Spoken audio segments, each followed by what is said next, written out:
All right, this is really an interesting next story here. Welcome back. A former Hartford Public School student says he wants his diploma 56 years after he was expelled. Sounds like he's got some legit reasons as to why. NBC Connecticut City Boyo has this week's Connecticut in color.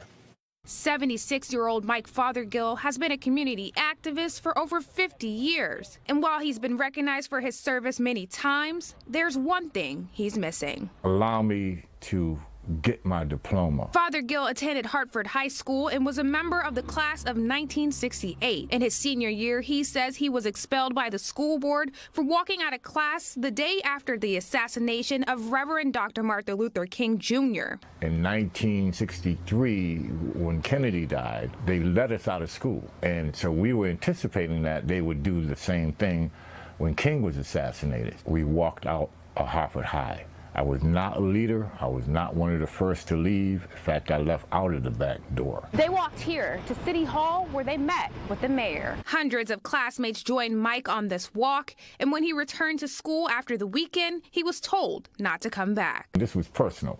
This was not educational. It had nothing to do with my education. Now he's asking the school board to grant him his diploma. I want my diploma.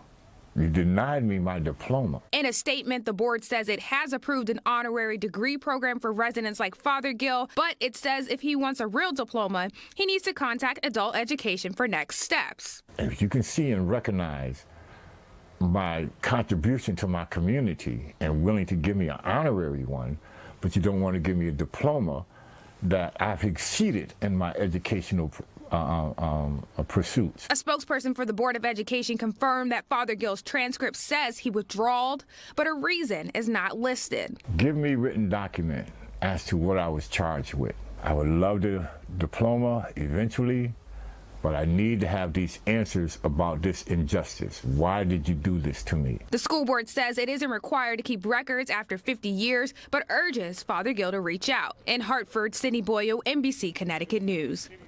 I don't know, based on that story and all that information, I would definitely call that an injustice. Walking out of class after Dr. Martin Luther King died? Right, and not the only one, too. He said he didn't lead, the brigade of people. He was just one of them, and, And even if he was the only one in protest, when you put in the context of the things that happen today, that are people do whatever they want in some cases, I hope Fothergill gets that diploma. And he says if given his diploma, he would like to pursue classes in higher education.